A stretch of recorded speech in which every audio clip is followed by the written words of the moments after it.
Welcome to the Autism 200 presentation. I'm Katrina Davis and I work at the Seattle Children's Autism Center as a family advocate. Thank you for coming tonight. Tonight's topic is Autism and the Police, Staying Safe Together.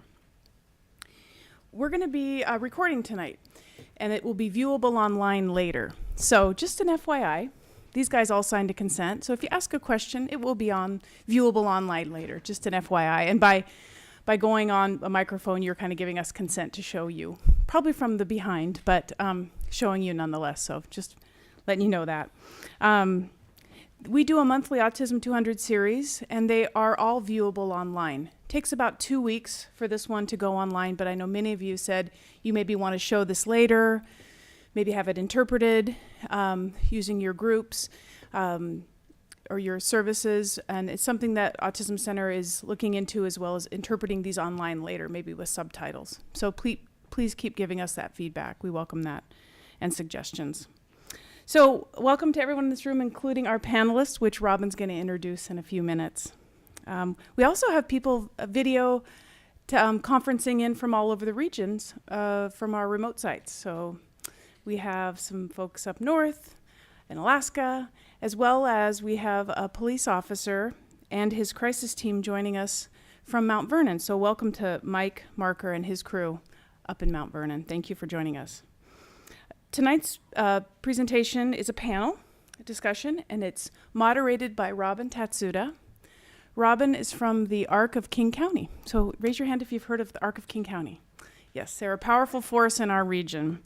Robin is the Director of Information and Family Support at the ARC. I want to say a special thank you to Robin and her colleague, Alex Davis, who's an MSW social work intern at the ARC, for really crafting a beautiful PowerPoint chock full of information, as well as pulling together an amazing panel. So I think tonight's going to be really special and important. We're going to hear some compelling and really powerful information tonight. There's going to be time for Q&A at the end. So please know that that's going to be available at the end.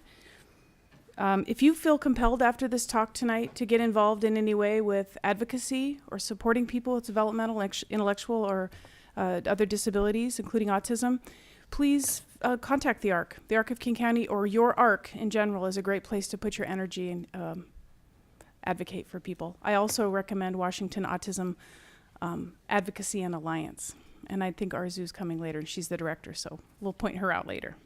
Okay, without further ado, I'm going to turn it over to Robin right now. Thanks again for being here.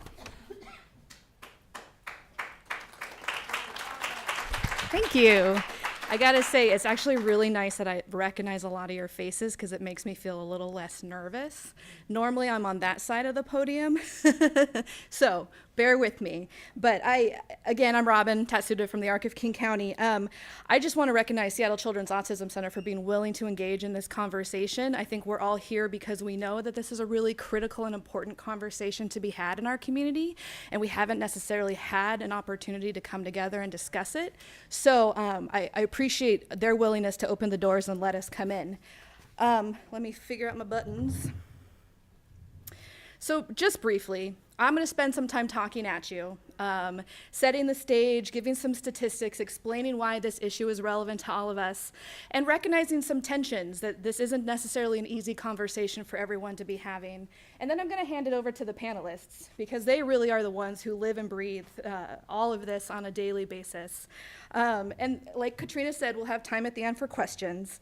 Very briefly, you guys just get to sit and listen, panelists. Linda Black is right here. Linda is a fabulous parent who's been involved with the ARC for a long time. She has a teenage daughter with autism and other disabilities who has interacted with the police on more than one occasion and has some personal stories to tell and some tips for families and things like that. So Linda will share her story in a little bit. Next to Linda is Officer Chris Coles and his colleague Mariah Andrignas, who's a mental health professional. They come from the Seattle Police Department, and they're here to talk to us about the work that SPD is doing to better protect and serve the community of people who have disabilities, including autism, and the work that they're doing to try to help minimize the challenges that people with disabilities may be experiencing when they're interacting with police. And then last, but certainly not least, at the very end is Sean Bickley, who's an autistic activist who is involved in more things than I can count in terms of advocacy work. But among the many things he does, he's actually the chair of a committee that the Seattle Commission for People with Disabilities has called the Public Safety Committee, correct?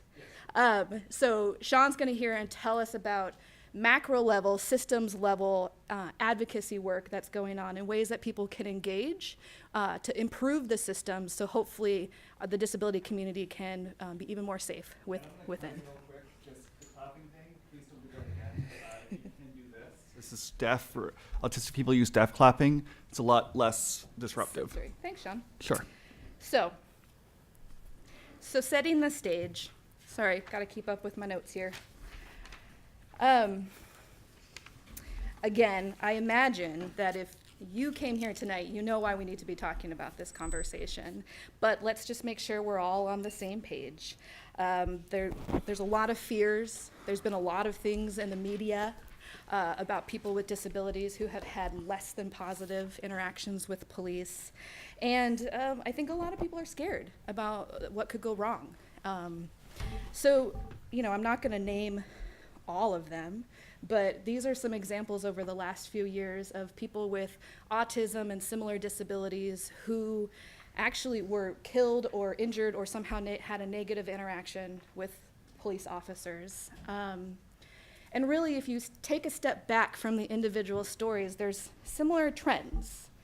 I think we can all relate to scenarios in which a person with autism or a similar disability is displaying some sort of unique behavior that often other people aren't familiar with. Perhaps by nature of their disability, they're not as able to communicate, whether it be verbally or otherwise, and perhaps also not able to respond to verbal directions as quickly as the police may hope. It's somewhat common for people with autism to have what we like to call a meltdown or some sort of kind of breakdown behaviorally, and it could be at home or in the public or at school. And a lot of times that can be deemed as a choice or deviant behavior as opposed to a symptom of the autism. And something that I ran into a lot, I used to do behavior stuff before I came to the ARC, people might just get stuck, They might be stuck in a thought pattern or a desire or a behavior escalation and struggle to pull themselves out of it and may not respond as quickly to the police or to another authority figure, which can at times lead to something very life and death. So this is a reality for people that we love and know, whether ourselves, we have autism or similar disabilities, whether our kids do, our clients, our family members, our neighbors. And often the things that are most challenging are things that are symptoms of the disability itself, right? And we also know that society is not very well prepared to recognize and include people with disabilities. There's all kinds of statistics around students with disabilities in the public school system being overly punished, perhaps, for behaviors related to their disability. There's higher rates of suspensions and expulsions, higher rates of restraints and isolations. In general, students with disabilities experience a lot more behavioral type interventions in public school than other students, and often as a result interact with police officers more frequently as well. The ARC of US actually has a center that they call the National Center on Criminal Justice and Disability, where they research these different issues, and they actually put together different materials. They work with law enforcement, they work with justice systems to help improve supports and outcomes for people with disabilities. And they found that people with developmental disabilities are 7 times more likely to come in contact with law enforcement compared to the general population. Often it comes in the form of being an alleged perpetrator of a crime, perhaps a witness of a crime, but more than anything else, it's actually being the victim of a crime. So people with disabilities are very likely to interact with law enforcement at some point in their lives. And then I would be remiss to not call out the racial tensions. If we explore the intersection of disability and the color of a person's skin, it's even more complicated. And this is a hard topic to talk about. You know, there's a lot going on in our society in which our black and our brown neighbors and friends and sons and daughters are at risk. And when you add in that disability, which is often a hidden disability, it becomes even more scary. So I've spoken actually at length in the last couple of weeks preparing for this with different families and people with autism, et cetera. And everyone continues to call out that racial tension and that fear that they have. You know, my loved one has limited verbal skills, and he's 22, and he weighs 220 pounds, and he's got brown skin. You know, I'm terrified of what could happen if he runs into the police. Another interesting story that came up was a dad. He's an African-American dad, and he has 2 kids with autism, and he's a pretty big guy. And he said, you know, I'm scared because my kids might have a meltdown at Costco, and somebody might be looking at me thinking I'm doing something wrong to these children and not understanding it's the nature of the disability and see the color of my skin and the size of my body first. So this is a tough conversation. There are so many layers to this conversation that we are certainly not going to tackle all of them tonight. I mean, if Bess will be able to name them, but really the point of the conversation is to just start the conversation. Being brave enough to name these tensions, being brave enough to recognize that everybody's coming into this with their own story, their own experience, and hopefully all of us will be willing to learn with each other and push back against what's the norm right now, and hopefully work together to find a solution. So today our panelists are really going to help us understand kind of what's happening right now. Personal experiences, work that's being done in a police department, and advocacy work. And we hope, you know, that the conversation will continue after that, but at least we can name it now and start it, okay? So that's enough about me. I really want to allow Linda some time to talk. So Linda made all these notes, and we talked at length on the phone, and then as happens, the notes are somewhere else, right, Linda? So Linda's challenging herself to remember it in the last minute in front of a group of people, but you're going to do awesome. Linda, where do you want to start? Why don't you tell us a little about yourself and your daughter and kind of why this conversation is important to you? Okay. I'm Linda Black and live in the South King County area of the Seattle. And my daughter is an adopted child. She's an adopted relative. And we love her dearly for who she is, regardless of what her disabilities are, meltdowns and all. You know, she's a wonderful person. She's come a long way. But it took a lot to get her to where she's at right now. We started noticing a lot of trends and behavioral issues with our daughter early on, but mostly the behavioral components started probably about when she went to middle school. And so she wasn't having a really good experience in middle school. It's kind of unfortunate because of the age groups where they're at right now. There's going through the changes in the body and the mind and, you know, exerting themselves, you know, trying to be independent and then trying to fit in with the regular kids at school.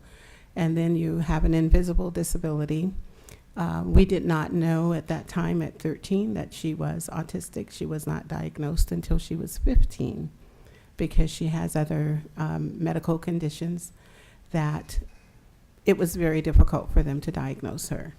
So as a result, you know, she was having meltdowns and behavioral issues at school. We've had a lot of experience with dealing with security resource officers. Some have been good and some have been very bad. And a lot of that was lack of training from what I felt, not understanding the students with special needs. So that's basically where we're at. And so right now she was a 13-year-old and now she's 18 and she's almost ready to graduate. She went from a special needs school. She left the middle school And now she transferred to a special needs school for behavioral and emotional disabilities, a closed campus, and around typical peers in that bracket, emotional, behavioral, and disabled. And then she was there for about 2 years. And then subsequently, after being diagnosed, we were able to get everything switched over to where she was autistic, in addition to, didn't change the other disabilities, but it helped us to be able to understand how her behavior was based upon all of these other components. And it gave us some reassurance that we weren't crazy and that she wasn't as crazy as a lot of people thought she was, that she really did have some severe medical problems. And by the way, I did talk to my daughter about coming here tonight. She's 18 now, and so she says, I don't care, you can say whatever you want to say. But I am still going to try and respect her by not giving her name, and some of you already know who she is because we are in other programs together. However, we have learned so much by tiering with agencies like King County ARC, Guided Pathway Support, Valley Cities, and Open Doors, multicultural families. And you can't get enough resources. You can't have too many places to go to get information that you need in order to support your family. So that's the first thing that I want you to be aware of. We felt that we were the bad people. We were informed that we weren't good parents at some point because we didn't understand our daughter and why she was behaving this way or that way on any particular day. So we've had to encounter, like I said, starting in middle school, the law enforcement agencies. And it was very difficult because it was really hard to see your child having to go through meltdowns, behavioral issues, and she not understand why she's doing these things. We don't understand why she's doing these things, but to try and interact with the school, the psychologist, the teachers, other students who didn't understand, and then have to deal with the security resource officer who clearly didn't understand at that point what was going on. It gave us a rude awakening as to how we had to better become more informed on how to deal with my daughter and the situations that she was going to encounter. So we became her advocate even more as a result of how she was being treated at that particular school. And then we had to get her to start advocating for herself because we're not going to be there all the time. And as parents or professionals of working with people with special needs or disabilities, you need to understand that you're not going to always be present.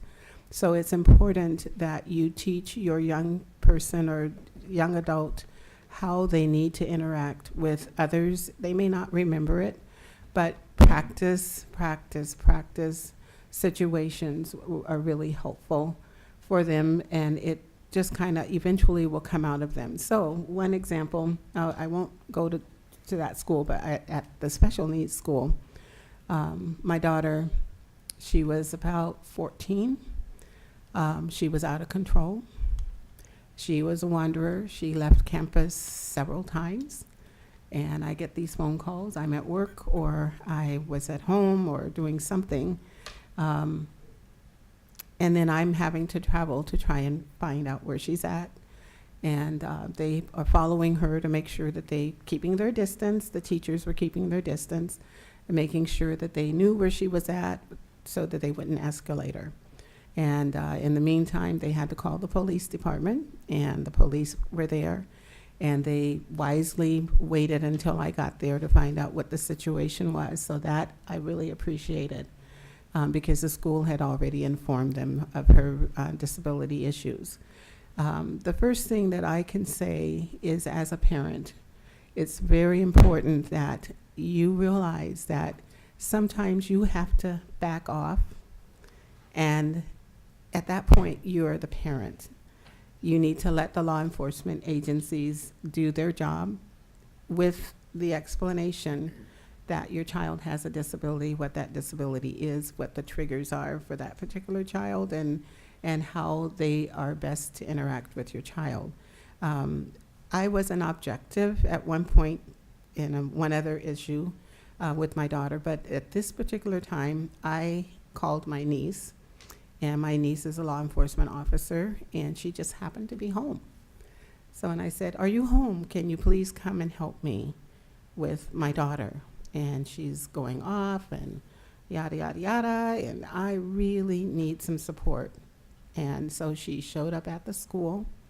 The officer was there, he's standing back off, making sure she was not in any trouble. She was still disruptive. My niece came, and I had to step aside as a parent. My heart was breaking. I was crying because it's not one of those things you want to see your child go through, and to have a law enforcement officer there. And I had to realize that I had to step back, and I couldn't be a mom, and I couldn't be her advocate at that time. I had to be the mom, and I had to let the others that are trained to do their job to support my daughter. So my niece came, and she talked quietly to my daughter. She explained why she was there, and she told her, "Hey, you're out of control. I'm not here to try and get you into control. I don't want to touch you." She asked, "Do you want me to touch you?" And she said no at that moment. At that moment, she said no. So she knew my niece very well, my daughter very well. And then my niece asked her again, "Do you mind if I touch you? I just want to come and I just want to hold you. Is that okay?" And so she says, "Yeah." And so she explained, "I'm here not as an officer, but I'm here as a family and as your friend. And I don't want to have the officers intervene in a way that's going to cause you to misbehave and be carted off somewhere where you don't want to be." And so she just wrapped my niece, my daughter, in her arms, and she just rocked her, because that was soothing to her. And she talked to her in a very calm manner and explained what was happening, why it was happening. So it really made a difference to her. And within probably 15 minutes, she had de-escalated. And we were able to get her in my car, and I was able to take her home at that point. And so that was one incident that I see that was very helpful for me, is that couldn't have been objective in the situation. I had to have someone else come and be objective for me. So it's okay as parents to say, "Mom, be a mom, let someone else do the job." And that was how I learned how to help my daughter, was that I can't be everything all the time to her. As much as we want to be, we can't. And so explaining things as to what the officers' roles are, how they do their job, is very important. There was another time, do I have another moment? We've got like 5 more minutes. 5 more minutes, okay. Yeah, so I've got probably about 10 cases that I can tell you about my daughter, but I'll just choose those that I think that are really important to know. My daughter had received some social media. She was just learning how to use the phone. And someone had sent her a chain letter and had said, "Oh, if you don't forward this chain letter to 10 people, you're going to be bad, and other things might happen to you." And it scared her to death. And she, so I'm on the phone with grandma, and the next thing I know, she's disappeared out the back door.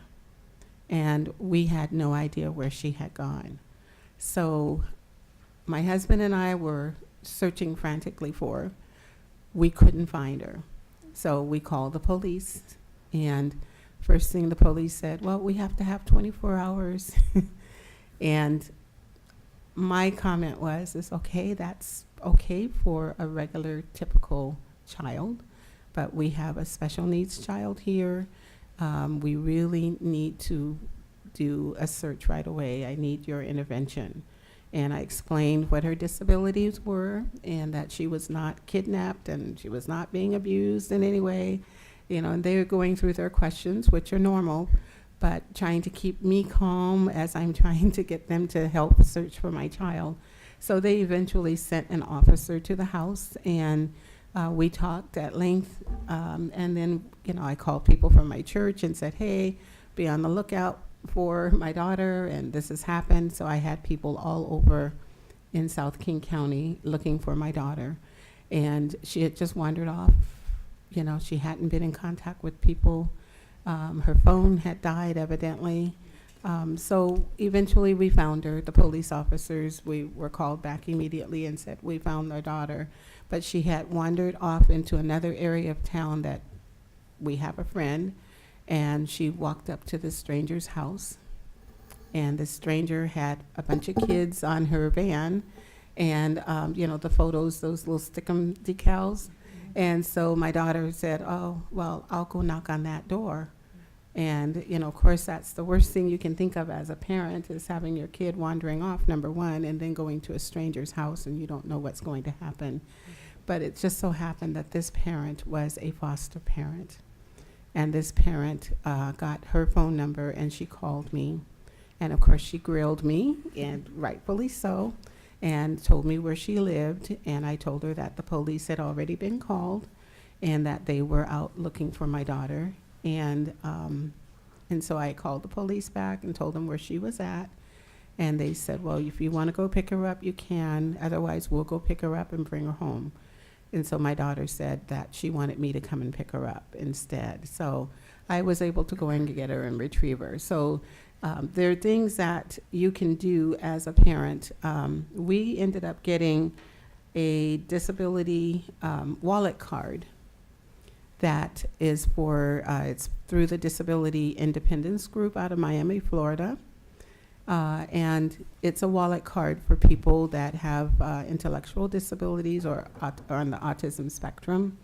And they ask you a bunch of questions, and that child or that young adult can carry that card with them, specifying what their disabilities are, so that when they are approached by someone that they feel uncomfortable with, or they're not able to share or communicate what's going on with them, they show them the card.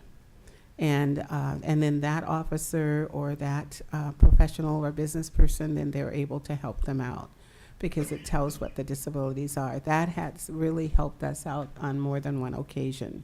So that is something that I recommend that you do as a parent. The other thing is that don't hesitate to talk to your local law enforcement officers, explaining what the situation is, who you have in your home and what their situations are, and how it's going to be best to work with your child or your young adult.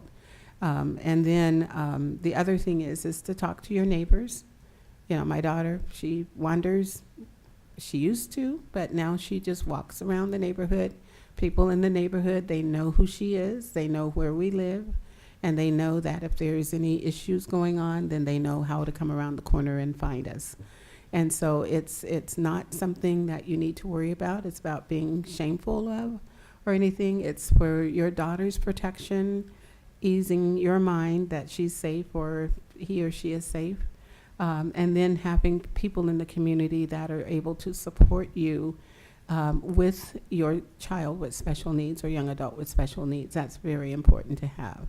So those are just a few of my examples of working with my daughter. And like I said, she's come a long way.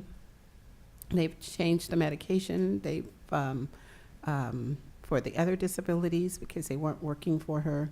And we now have her where she's stable.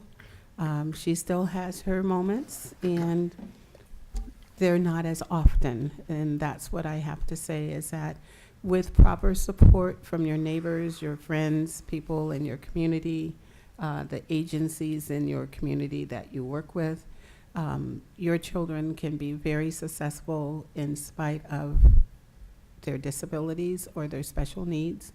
And you have to constantly let them know that. You are somebody, we value you, we love you. Keep giving them that reassurance, and that goes a long way for people with special needs. So that's basically all I have to say. Thanks, Linda. I would ask you about a million more questions, but Oh, I can you know. answer them too. But for sake of time, let's move on. Well, it's so nice to hear, Linda, like especially the positive stories you told. You've also told me some less than positive stories, and so you've experienced both sides of that coin.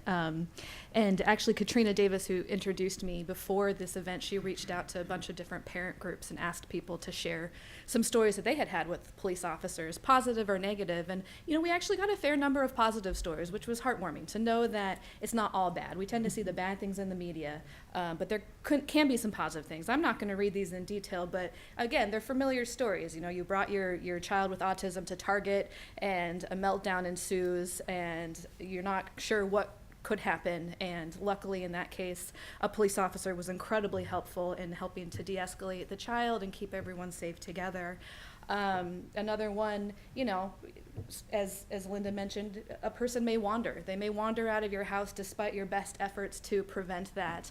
And luckily the police officers were supportive. They didn't challenge the parents as if they were bad parents. They worked together with the neighbors and the person was found safe. Another story someone shared is that their loved one with autism was having a pretty significant crisis in the home, and it was beyond what the family could handle on their own, so they called 911, and they were very proactive. I like to call it managing up. They were proactive in telling the people over the phone, you know, my loved one has autism, these are the behaviors that are happening, but if you come with your sirens on, it's going to make it worse. If you come and you show some sort of you know, posturing or aggression, it's going to make it worse. So please come, you know, ready to calm things down instead. And luckily that's what happened, and the story was positive. So there are positive things happening in our community, but again, you know, there's a tension. Police officers are being asked to risk their lives every day. And sometimes they may not have the background knowledge that they need. One parent we asked, she actually gave us pages of stories of, you know, the fears that she has and the positive things that she had. But there are these 2 takeaway points that I really liked from her. You know, she said that she's had all kinds of mixed interactions, and her son has had mixed interactions, but ultimately she's appreciative of police officers because they are risking their lives for us. But at the same time, how do we as a community help our law enforcement officials recognize the difference between dangerous versus disabled?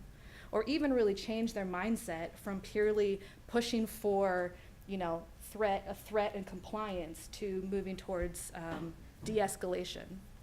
So I think that's actually a perfect segue to Officer Chris Coles, who said I could call him Chris, and Mariah Andrignis, who said I can call her Mariah.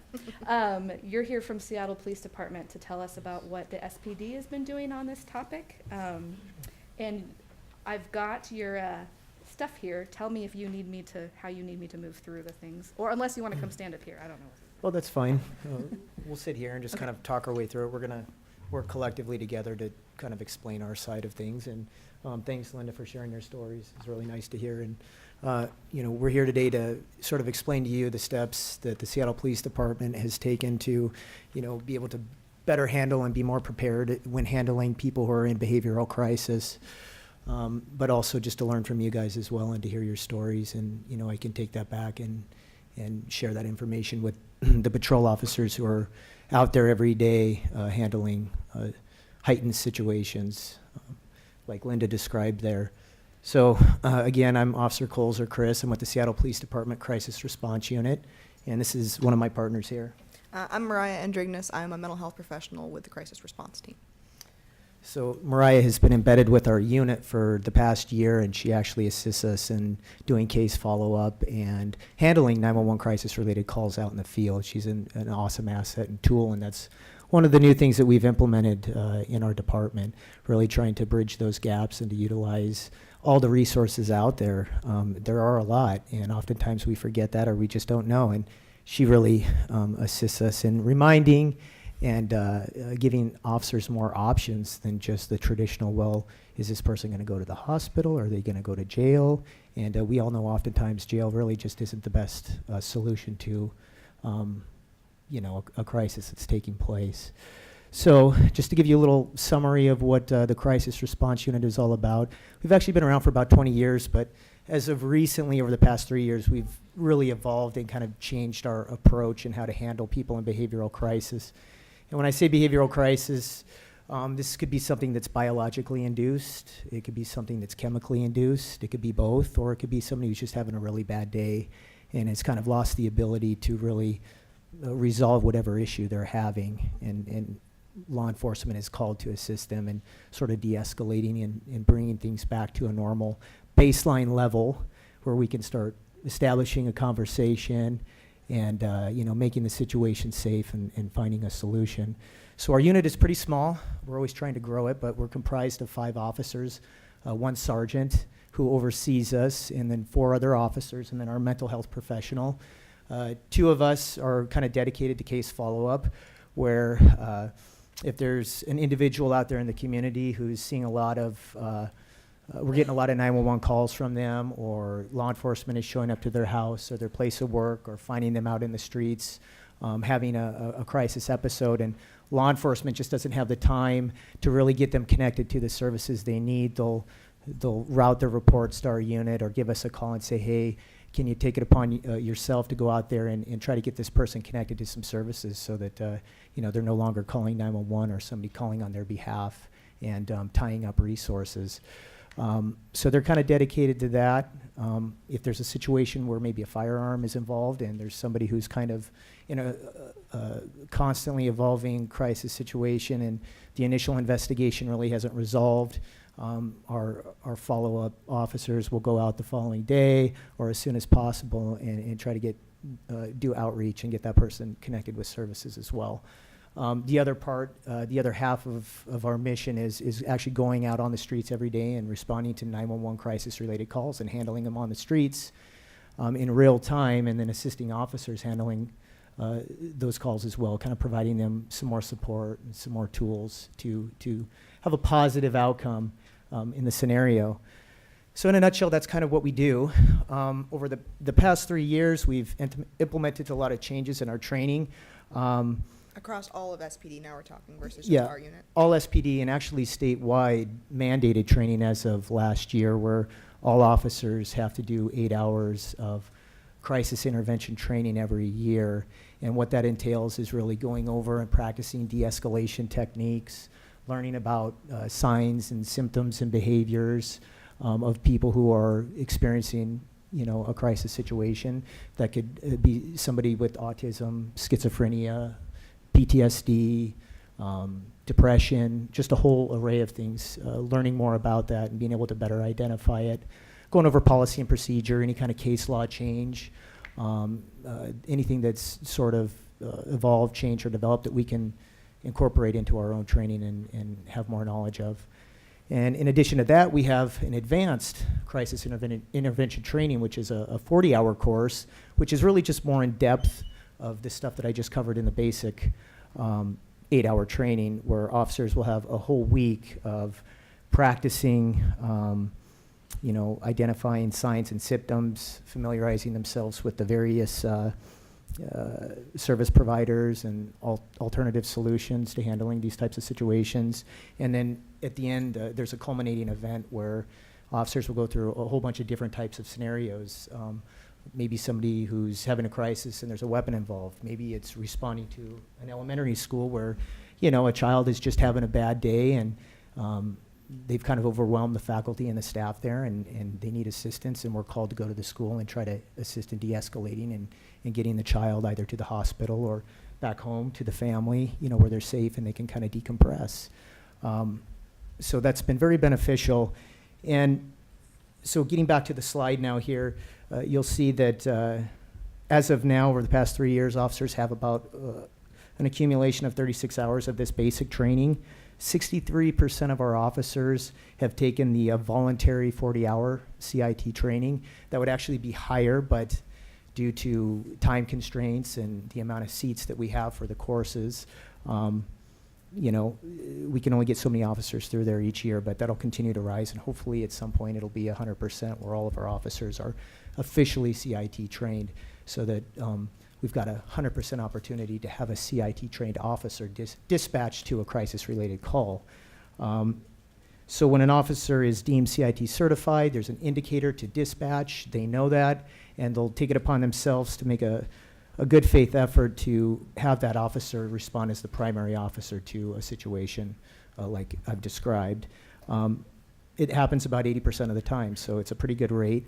The other 20% of the time, oftentimes it's not because we don't have a CIT certified officer, it's just maybe the situation's resolved itself and police are no longer needed. So, and some of the results that we've had, you'll see that crisis calls resulted in use of force only 1.38% of the time over the past few years. And of all the encounters that we've had, only about 8% have actually resulted in an arrest where they've gone to jail. And those are usually extreme cases where there's a victim of a crime, they've been assaulted with a weapon, and you have a victim there, a good victim, and really there's no other, we've lost discretion at that point, and the person goes to jail. But then, jail's got their own procedures. They know how to handle people who have behavioral issues or perhaps, schizophrenic or autistic. They have a whole unit and a floor there where they get them on their medications if needed, and they get them routed into the mental health court system. So there's a vetting system on every level, which is good. To give you an idea about how many calls we're looking at to get these percentage points, we handle about 10,000 calls a year that are crisis related on various levels. So we're handling a lot, dozens on a day-to-day basis.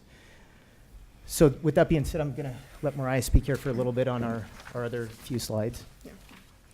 Yeah.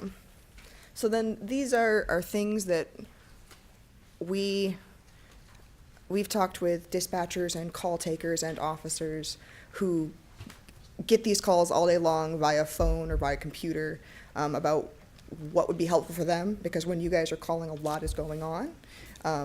So some of these are just tips that we've gotten from those dispatchers and those phone calls. So, and we also give this same sort of presentation to providers in the community as well. So we're reinforcing this. It's not just you guys. Everyone needs to be hearing these statements, because we all want to make it as clear and concise when you're communicating an emergency. It's hard, but the more we reinforce the idea, the better off we all are.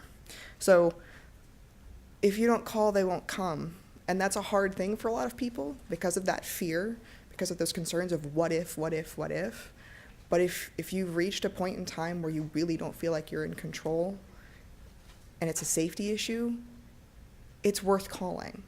As we've just discussed, especially in Seattle, there's a lot of effort to not just do the 8 hours of required training a year, but I've been to a lot of their trainings and watching them put de-escalation through all of them. It's becoming very important for everybody to do it all the time. So I know there's a lot of fear there, but if there's a safety issue, it's in everyone's best interest to call. And if things change, wonderful, but otherwise you have another set of eyes and ears and hands to help you try and calm the issue down. So don't be afraid to call. And when you're calling, a lot of times we try and downplay, no, it's okay, everything's fine. I've done that. I've called 911 repeatedly, and then I realize that, no, I'm actually terrified about what's about to happen. Something really, really bad's about to happen, and I didn't tell dispatch that.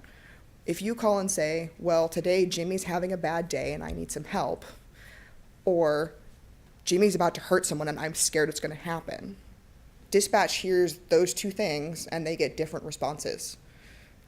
Dispatch wants to know you're scared or whatever else you're feeling, because it gives them a better idea of what's going on for you. So don't be afraid to express those emotions and those concerns. So be as clear and concise as possible. We've had calls that aren't necessarily related to people with autism, but with other disabilities, where the call comes in as just someone's being agitated. Dispatcher has no idea what that means. An officer has no idea what that means. If you say, Jimmy is pounding his fists against the wall and yelling really loud, now we have a picture. Now we have a better understanding of what's going on. So try and be clear.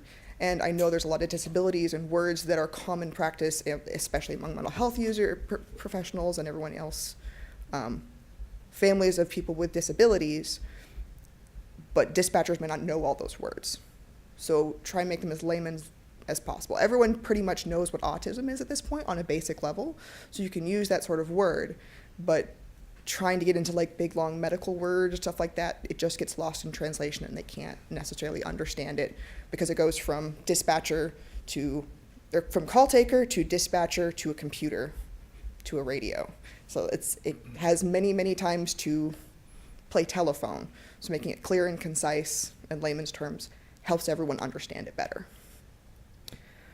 And so if you say, my family member has autism, and when these things happen, he gets worse. The lights and sirens upset him. People touching him upset him. He's nonverbal. He will not be able to speak to officers. Those are all things you definitely should tell dispatch. And when an officer arrives, tell them that too. Reinforce that idea. He's not going to be able to talk to you. If you touch him, he will become very upset. Don't be afraid to reinforce those for everyone's safety. If officers, over and over again, I've seen officers say, I don't want to put my hands on someone if I don't have to. I don't want to hurt someone to help someone. So reinforcing these are my triggers is really important so that officers don't make things worse. And then you can work through it together to de-escalate it. And then, as Linda sort of alluded, if they're there and you've given them the information, kind of give them the room to work. Don't throw yourself in the middle of a situation if you don't have to, because officers are trained to deal with safety, and that's their goal. They want to keep you safe. They want to keep everyone safe. So try and step back and let them do what they're doing. We had a situation even last week where we were in a school and one of the students was putting their hands all over everyone because he was very agitated. He wasn't aggressive, but he was just touching everyone a lot, and one of the staff members was able to step up and say, I think I can calm him down. And the officer says, okay, that's cool. Let that happen, but don't just throw yourself in the middle of it. Ask, can I help you? So there's just some basic, especially when you're calling 911, things to keep in mind. And officers do want your input. You are the experts in your families. You are the experts in yourselves. They want your information. Wait for there to be a safe moment to do it. Especially like if you're walking into the house is a great time to tell them. But if someone's swinging a bat around and whatever, maybe wait until the bat's not an issue. But it's still important information, okay? So that's kind of some of our thoughts in a nutshell. And these are some topics that Robin asked us to think about, and we have a few events that kind of fit each of these situations. We have a lot of events that fit all these situations. Is it okay if I talk about? Yeah, please. Okay, so we talked about someone's having a meltdown or they're escalated. This form, it's got like a blue and pink bar up here. There's a big red one up there too. So in Seattle, our team has the ability to put together what is essentially a crisis plan, very much like any other case manager or provider could put together. But it's an internal bulletin made specifically for our officers about specific individuals. So this is not a real person. This is a combination of people that I have made bulletins for, so you can see what it's like. But it's very much like a normal crisis plan anywhere else, in which we put triggers, things that they really like, places that these meltdowns usually happen. So like in this case, one of the big concerns with the client that I'm thinking of, he was a young man stuck in a grown man's body who would have meltdowns and would become physically violent. And there were a lot of concerns with that because he was big. He was very, very big, but was functioning at like a 5 or 6 year old level. And it becomes much more dangerous because he just wasn't able to control himself. So officers saw him again and again and again. And we're just like, what do we do? No one wants to hurt him, but he can't just keep hurting other people. So that was brought up to us. And so then we went through the effort of contacting his case manager, contacting his parents, contacting everyone that he was connected with and saying, hey, tell us, how do we help you? Like school, how do you help? Like how do we interact with school when we show up to deal with him? Help us understand, so that we were able to put together a clearer understanding for officers. So officers literally can pull this up in their car as they're driving there and read this and go, okay, I have a better understanding of who this person is and what I need to do or not do to help this person. So that's something we do for some people. We've got like mom in there and all sorts of things. And we don't do that for everybody, but when there's a big situation like that, we do that. And in the case of this one, we made this bulletin, we told everyone we made this bulletin, and then we decided that he'd had so many interactions with officers that we were afraid that officers were becoming a stimulus for him. Officers show up, and all of a sudden he's escalating even more. No one wants that. No one wants that at all. So we worked with everybody, and we made the plan to go meet him on a day he was doing well in his school, so in the environment in which he's typically escalating, just go and meet him, sort of demystify who officers are, what they do, let him ask questions, when do you use your gun, like ask all the questions that he's afraid, like what are you going to do to me, and let him actually just talk to an officer in an environment where he felt safe, and demystify it for him, try and create a positive environment so that he wasn't as scared the next time. Because the next time officers show up, maybe he'll think, oh, not everyone's out here to hurt me. I've talked to officers. I know that they don't use their guns on most people. So that's something we do for some people sometimes. And it's not everybody, but it's something that we're trying to do because we're aware how important it is. That tension, that fear is very, very real for a lot of people. So he's kind of our example of escalation and how we tried to turn it on its head. Wandering is really common, and as you all know, and a lot of times it's treated just like any other lost person, but as Linda said, make it clear this person has a disability. This is why we're concerned. This isn't just some teenager who ran off to their friend's place for the night. These are all my reasons. And be clear, continue to tell dispatch, no, this is important. This is really important. I'm afraid that this person will get hurt. Or they'll never come back, or whatever it is. But don't be afraid to keep pushing that. This person is not safe to be on their own. And then officers will continue to search. That's what they do. We've found a couple, haven't we? Yeah, several. When someone is a bystander to things is maybe one of the trickier situations, because you can't necessarily walk up and say, by the way, this stuff is going on, and I have autism, please leave me alone. It doesn't usually work out that way. When a situation is going on, it's going on fast, typically, and that's not ideal. But a lot of officers, especially here in Seattle, because so many of them have been through these trainings, are beginning to have an understanding of that person might not be looking at me, but maybe it's not because they're suspicious. Maybe it's because something else is going on.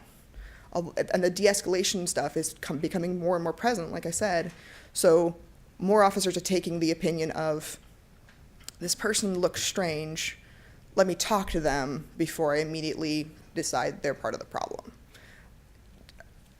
That's the hope. That's the goal. Are we going to say it 100% of the time? No, because things happen fast and people have to be safe. But there's a significant push, and a lot more people are recognizing some of those symptoms and signs. Oh, sorry. And then when a person with a disability is the victim of a crime, as Robin said, and is true over and over again, people with disabilities are more commonly a victim than they are a suspect. And it's true the whole way.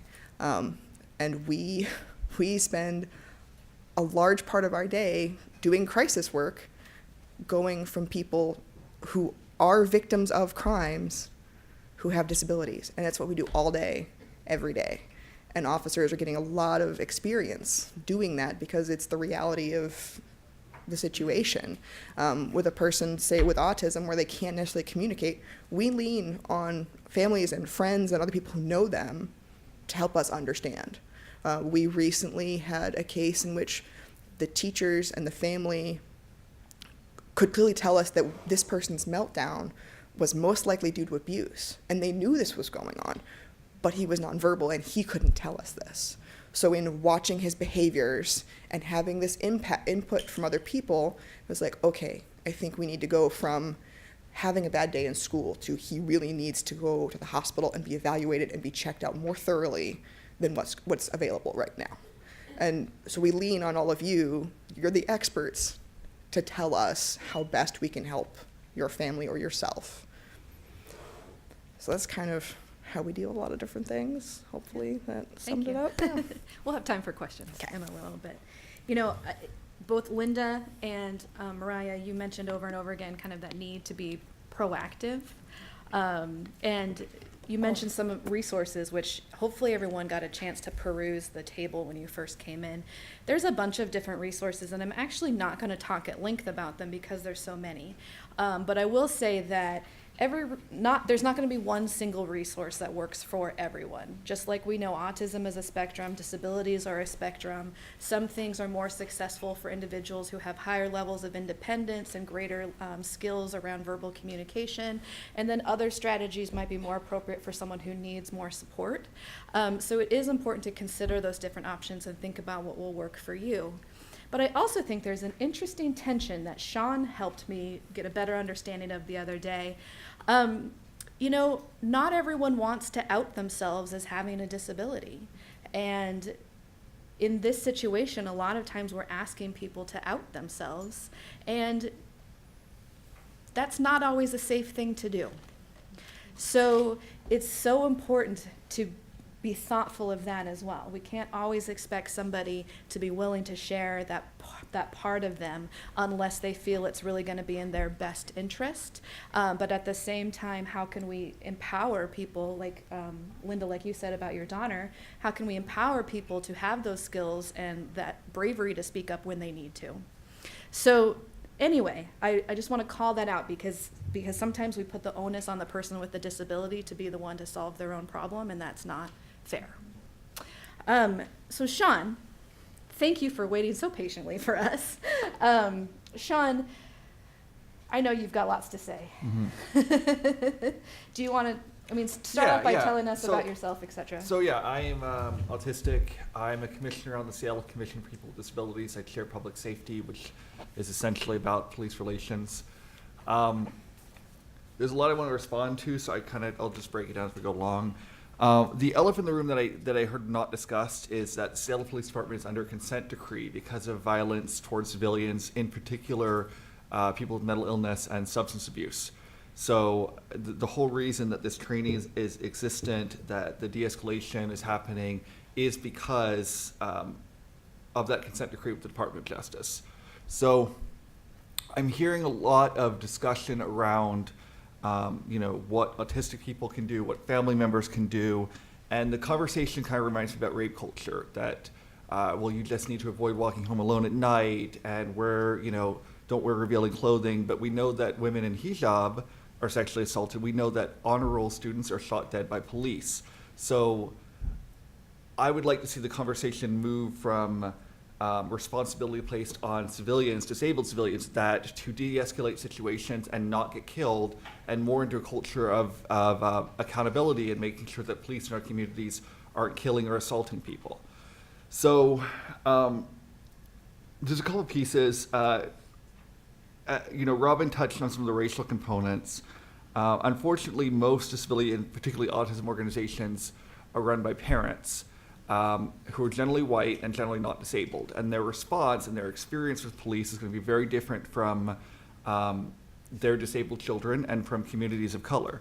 So I have seen a lot of focus on awareness, disability awareness. Well, we have plenty of awareness. Lots of people know everyone knows what autism is. People are not accepting, they do not include, they don't know how to treat people appropriately as a human being. And I have seen awareness campaigns that are detrimental because of how they frame it and the fear mongering that they do. So what have been effective best practices are things like de-escalation. And, we're seeing some of that with the CIT training. One thing I brought up to Robin is that, my understanding of military personnel is that they have to use de-escalation tactics in the field, in Iraq or Afghanistan, in a literal war zone. But we don't culturally expect police to do that on the same level. So the CIT training, I want to say that since the consent decree And since the changes in the Seattle Police Department, we have seen a drastic reduction in violent acts and toward disabled people in the community in general, and that's great. Some of the issues with that I see about the CIT training right now are that they're not, to my understanding, it's not run by disabled people. It's not spearheaded. It has a lot of parent and family member participation, but that's not the same thing, and it's not something that you can substitute for that. You know, I am white. I have family members who are people of color, but it wouldn't be appropriate for me to do an educational course on the Asian American experience. You know, it's not appropriate to have, you know, I can play I'm a brother and son and grandson and nephew, but I'm not going to be the authority on women's health experiences or whatever else. So that's an important component. It is optional training. If the training is effective, it, you know, hopefully will be rolled out more so. 8 hours of training. I mean, I've done 8 hours of training. I've done CPR certification. If you ask me a year later what happened, iffy recall, and that's normal. And the CIT training is not, as I understand at this point, evidence-based. There's, you know, some studies that have come out, but, you know, we have seen the Seattle Police Department has instituted the training. They have a new police chief. They have new policies. We have seen a reduction in violence. That doesn't necessarily necessitate the CIT training. So there's room for improvement on how the training is conducted and who is involved and who's at the table. I'm going to skip over to talk about the Smart 911 and the database that Robin was talking about. I would have a couple of concerns with that. I'm someone who, on a different topic, you know, I've made a Freedom of Information request out of the city of Seattle, and I've gotten people's personal information back. So I don't know if there's a legal precedent for what happens if a FOIA request is made for those documents. That's a concern that I have. Another concern is you know, do I have any control over what information is presented in this? Because Officer Cole can decide that I, you know, am easily agitated, potentially. He can put anything he wants in there. It's not something that I am going to know about or necessarily have control over the information that's being disseminated about me. And that, you know, I work, in addition to being on the commission, I work in a disability field. I see people's files. I see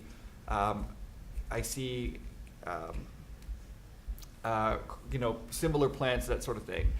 And I can say that professionals in this field have a wide variety of ethics. They have a wide variety of laziness. I've had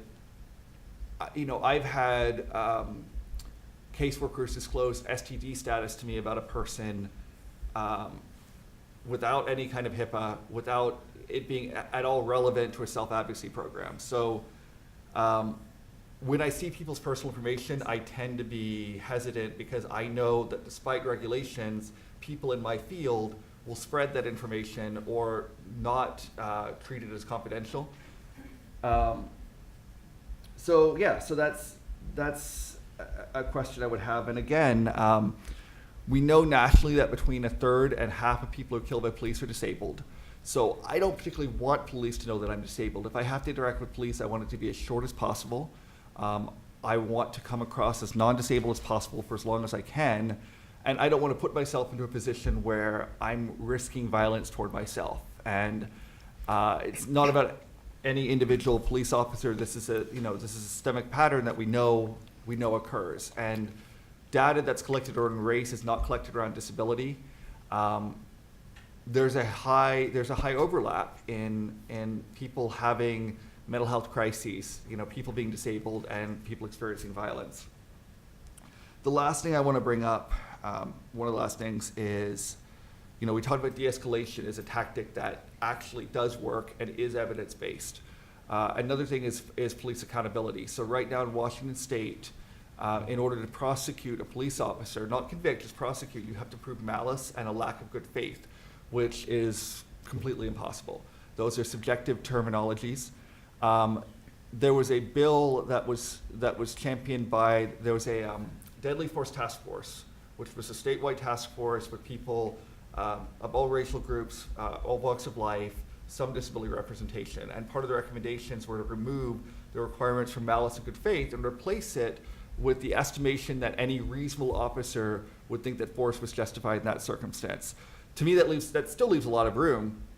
That bill died in committee, and there was a lot of, and there was opposition from the police unions just removing the word malice from the statute. So right now, the people who've been involved with that are involved with a coalition called Not This Time. They meet Wednesdays from 6 to 8 at the Seattle Vocational Institute. I encourage you to get involved if it's something that you're interested in. I was just there yesterday. They have all kinds of people, multiple races. There are family members whose family members have been killed. The president of the Black Law Enforcement Association of Washington was there and participating. So this is, there is a movement around trying to ensure police accountability and trying to ensure that there is sufficient oversight, that this is a process that people can have recourse when these terrible things happen. The city council is looking at an ordinance on Monday at 2 p.m. They're voting on it. They just closed public comment yesterday, I think, around increasing police oversight. Part of the issue there is that the oversight boards that have been created since the consent decree are advisory. They don't have any authority. There are places in the country like Honolulu where there's a civilian oversight board that can hire and fire the chief of police under circumstances like this.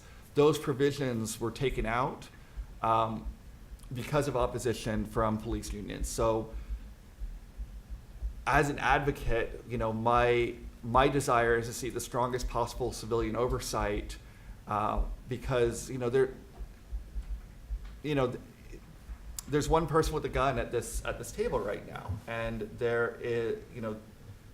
there's a large discrepancy in power between police and civilians without even adding a disability into the mix. So if you're interested in advocacy, you can, it's Not This Time Coalition. It's a great starting point to get involved. But we need to shift the conversation away from here's 100 things that you can remember when you're dealing with a police officer. I'm not consistent. I'm autistic. I'm not consistent with self-care on a regular basis. It's an unreasonable expectation for me to also have to de-escalate a confrontation or any interaction with police. But if I have an interaction with police and I don't die, I consider that to be a success. And that's not the impetus shouldn't be on us as a group. How much, you asked me about tracking devices. Do we have time? Yeah, take Okay. a couple more minutes. One other thing, because Robin brought it up to me, I really wish this conversation would die, but the idea of putting tracking collars or bracelets or implants in autistic people, no.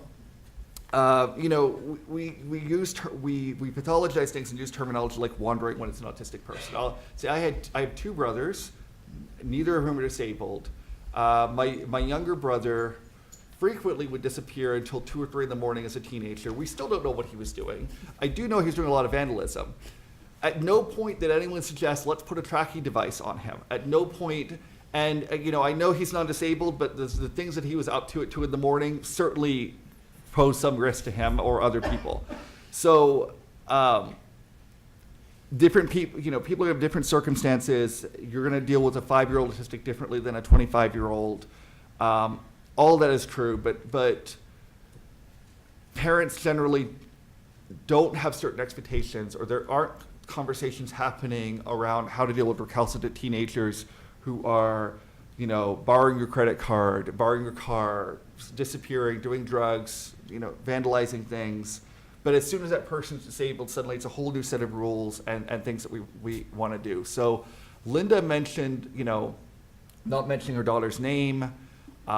I think that's great because parents frequently, especially younger parents, are very caught up in what's happening with their child right now. And we live in the age of social media where people make blog posts with humiliating details about their kids or photographs, and they're doing it either to be cathartic or to,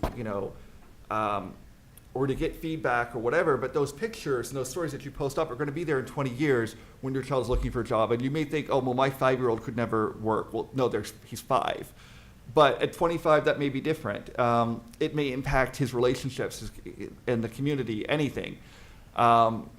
So when we're looking at things like, respecting someone's privacy, not disclosing details, things like tracking bracelets. I feel a lot better about wallet ID because that's something that I can have agency over. I can produce it if I need it, versus a bracelet. I know people who have medic alert bracelets for various reasons. I also know that people like to grab them and look at their arm and lift them up and see what that is. That's still a behavior that people have in the wider community. And that's still less invasive than having a tracking device or an obvious lanyard or something indicating to everyone who walks by this person's autistic. So, tracking devices are still a conversation that we keep having, but I've noticed lots of people are very quick to evangelize person-first language, but when it actually comes to actions, aren't willing to acknowledge that someone's actually a person or treat them as a human being. Thanks, Sean. That's it. Thanks, John. Sure. It's clear that there's a lot of layers and a lot more conversation that could go on around all of this. I really appreciate each of you taking time to just dive into it a little bit. I guess I'll close by saying, there's a lot more to be done. People are making progress, but it's not finished yet, and all of us play in a role in it. Whether we're people with disabilities, whether we're parents or family members, law enforcement, allies, community members, etc. The ARC of US had this quote that I really liked that says, "Words instead of guns, questions instead of orders, and patience instead of immediate action." So maybe at some point we'll get to a world where that's our norm, and then we don't even need to have this conversation. But until then, I thank you guys all for being here. We've got about 10 minutes to open it up for questions. Katrina and Jim are in the back. They've got microphones. So if you've got a question or a comment, there's this gal here in the blue.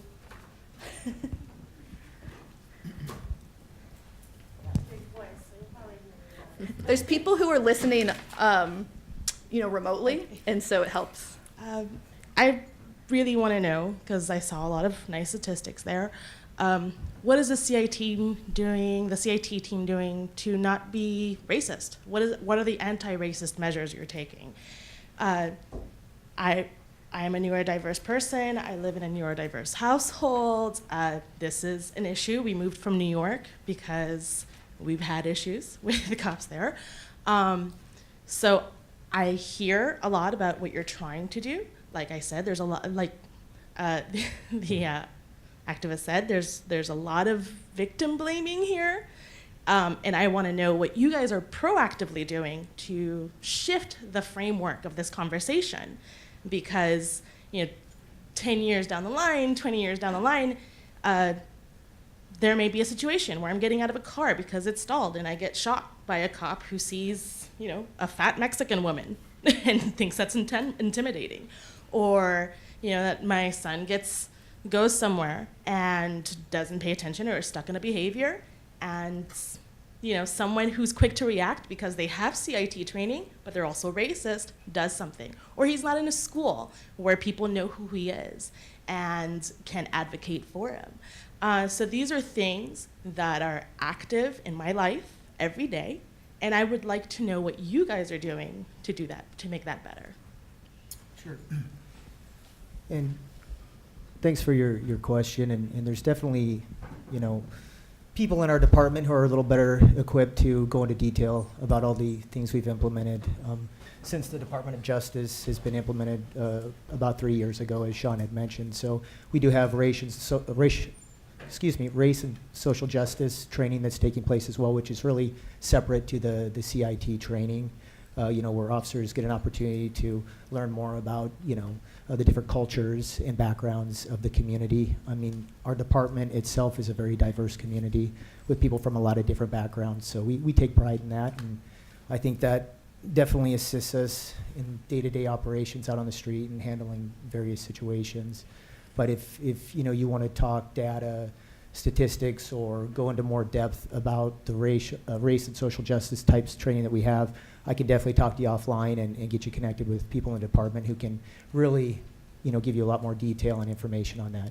But it's definitely a valid question, and it is something that our department is taking a lot of steps in moving forward with improving everything, all facets of law enforcement and how we handle situations. So my response probably doesn't, make you content, but really that's the best I could answer that question right now. But I do appreciate it. So. And so one of the other things because it's just it's four officers, a sergeant and me, we have more opportunities to go and do trainings and things like that. And one of our goals is to absorb as much of that as possible. And then when we go out and respond to 911 calls, that we're modeling appropriate behavior. We're small, it's a process, but that is one of our goals, and it's important. We want everyone to do better. It is a big issue. It's taking longer than anyone wants it to take, unfortunately. Thanks for asking that question. Shayla?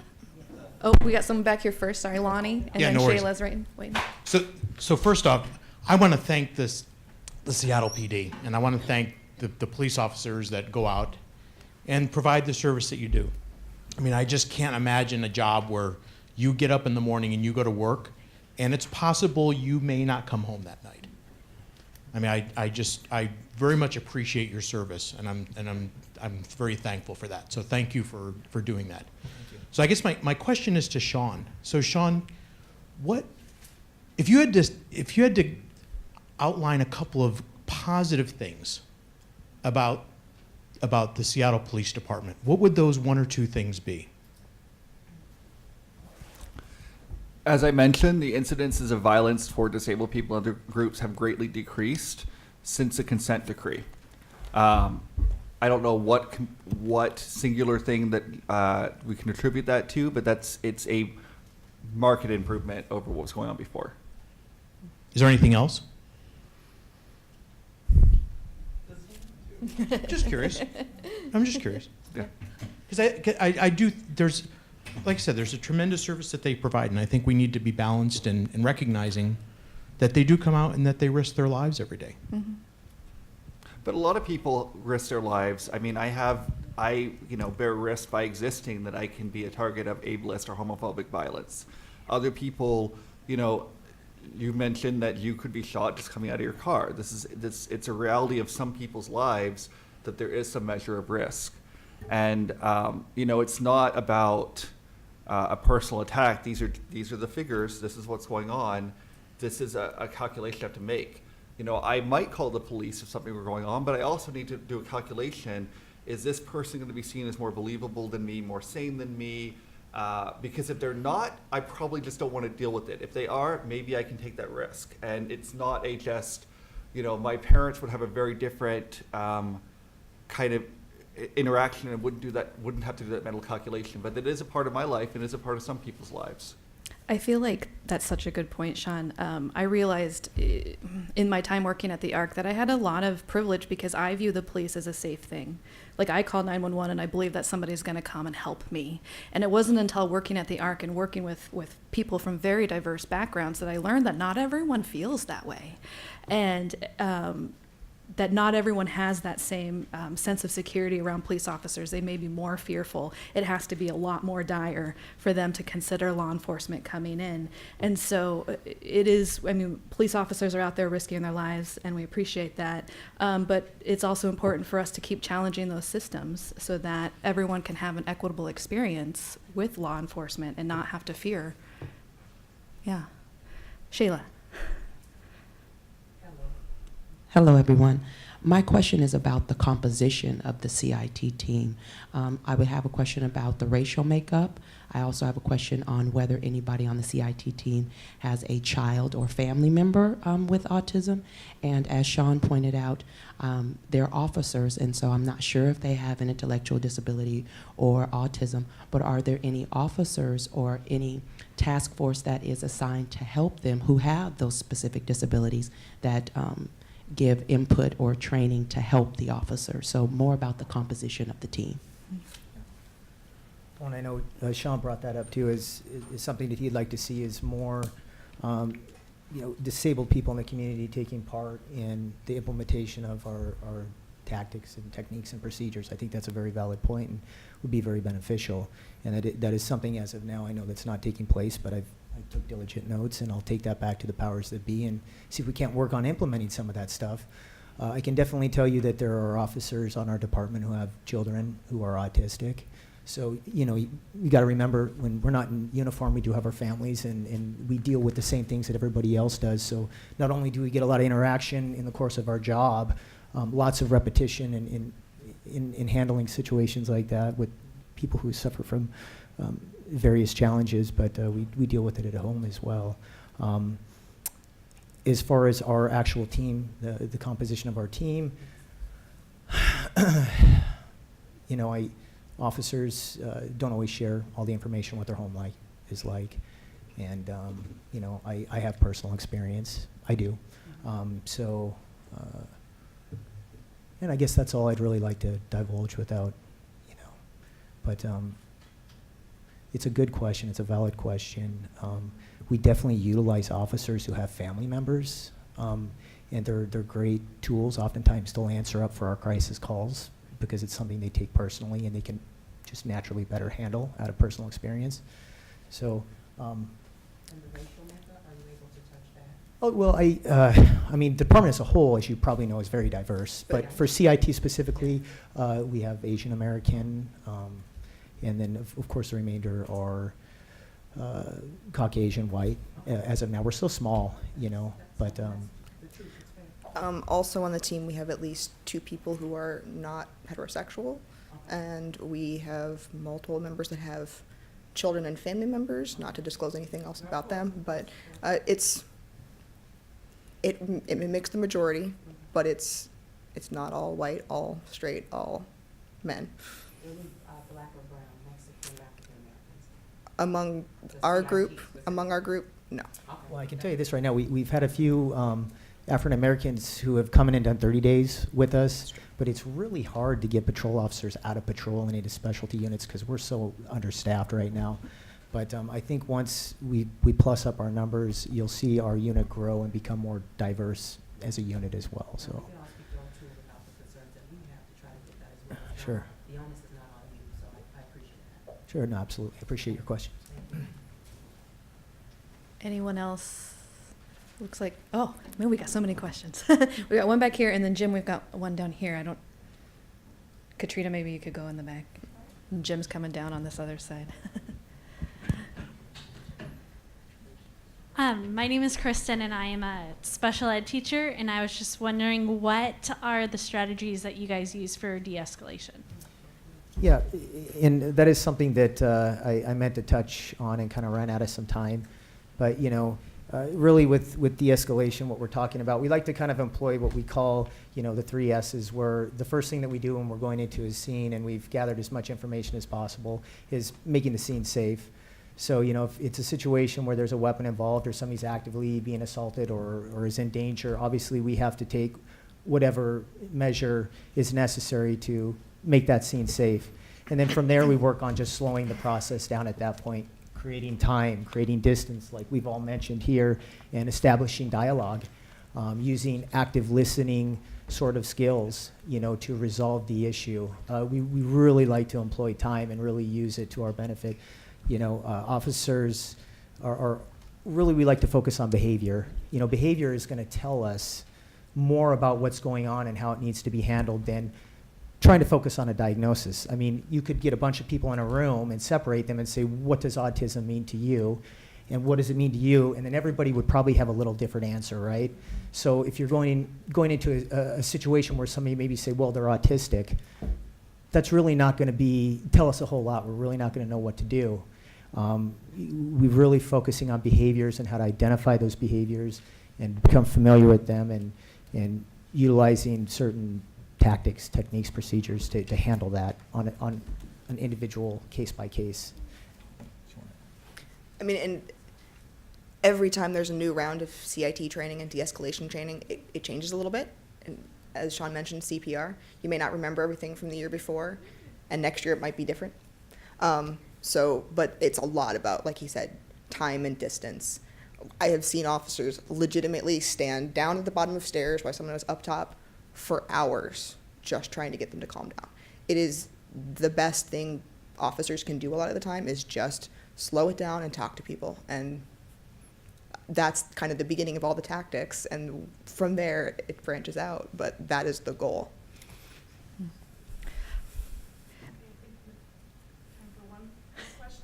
So we had a gal down here, but then should we open it up for, okay, so Is everybody okay staying a few more minutes? are you guys like, We can leave it here. I mean, I'm not offended if you walk out. So we'll let you ask a question, and then we'll see if anybody who's virtual wants to ask a question. So I guess I'm going from the big picture back to sort of the personal and some of the things that Linda was talking about. As a parent, I have a son who's 17 who sometimes has escalations stemming from anxiety and so we've been in situations where we're in a public place, oftentimes a parking lot, and I know that it just is a matter of time. It's about 15-20 minutes of him really being sort of really upset, out of control, and pulling my hair and things like that. But I've had to ask, people offer to call the police because they see what they see. They see, a teenage boy, whatever, attacking a woman, his mom. And I've always basically begged people not to call the police because I'm afraid that in that situation, a police officer is going to come and not know the situation. I'm in the middle of it, so I don't have time for a calm conversation to explain what's going on.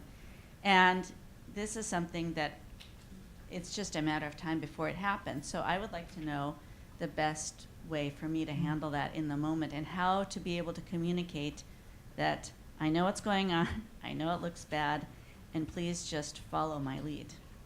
That's a great question. Do you? Well, I've been there, done that, and still going through it. I think that the most important thing is that as a parent, you still need to show love to your child, even though they're behaving in the way that they're behaving, and let them know that they're safe with you during that time. I've had people in malls and out in public, in even the mall parking lot, come up and offer to call the police, and I basically said, I appreciate your willingness to help. We're doing fine. I have a child with special needs, and we don't need the attention that you're bringing on. I appreciate it. Please step back and let me handle it the way that I know how to do it. And if I need any help, then I will call the officers myself. If the security guards, we were in the parking lot in South King County, and my daughter, she was hitting her head up against the wall, and this was before the diagnosis, and she wasn't hitting herself to hurt herself, but it was very disturbing for me. I'm scared, and finally was able to get her away. It was just a couple of times that she did it, but nonetheless, it's hard. And finally, I was able to move her to the car, and someone had already called the security guard. And so the security guard comes around, and I'm locking her in the car, and I'm having to deal with the security officer and reassuring him that everything is okay, but at the same time trying to focus on my daughter. And so the most important thing that I can say is that as a parent who've been there, done that,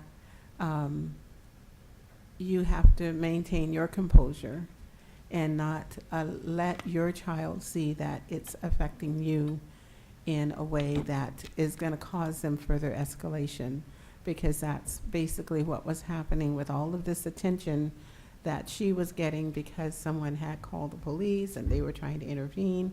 They weren't listening to my lead. I had to remove her from the situation and get her in the car. And then the security guard shows up, and then I had to exit the car. And he basically had said to me, if there's anything that you need, here's my number. You can call me. I'll be patrolling the area. And that worked, for a minute. So he left, and she was calm. And as soon as I started the car, she started escalating again.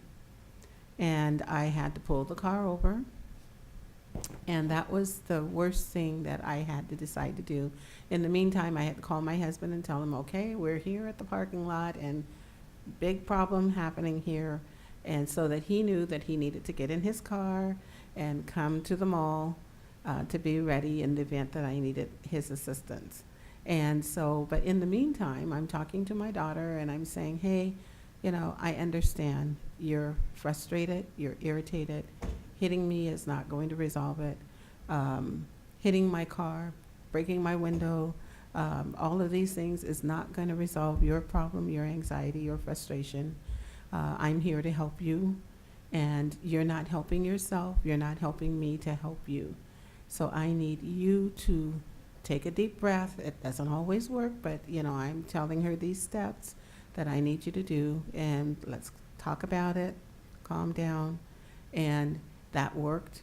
As soon as the car started moving again, she jumped out of the car. As soon as I was trying to get home without the car stopping by trying to avoid lights.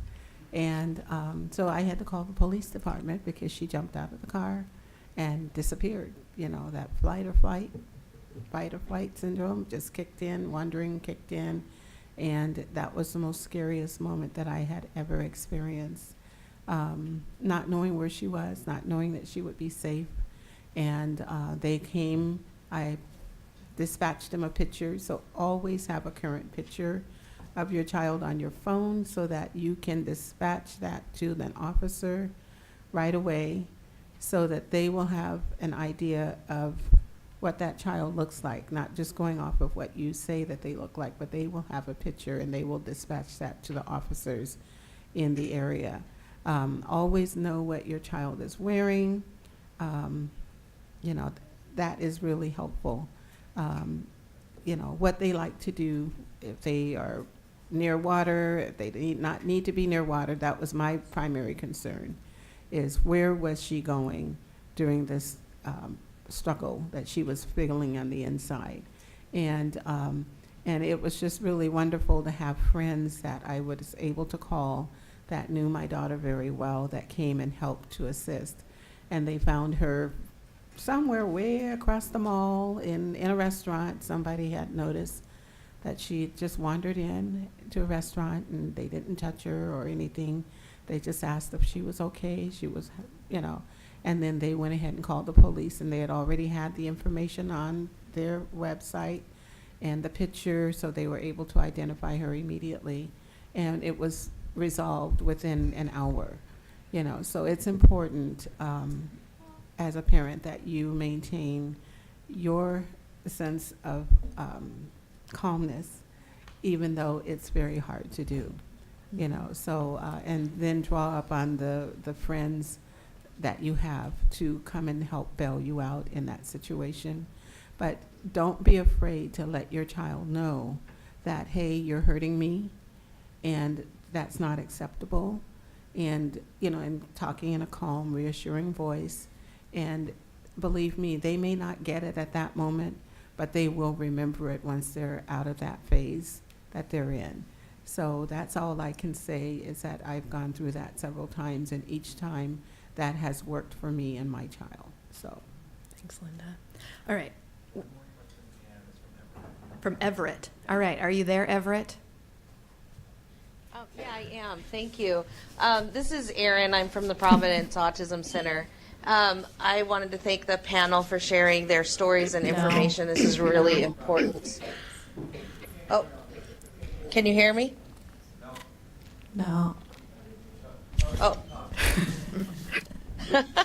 I'll keep talking. I know. This off-site thing. Anyways, thank you all for sharing your stories. Robin, you mentioned that there's a resource table there. Did you catch that? Jim, do you think you're able to relay it if you hear it? Anyways, we were hoping that the off-site locations might get a list of those resources. Okay. They were Erin Olson from up in Everett, and they were wondering if the remote sites could get a list of the resources.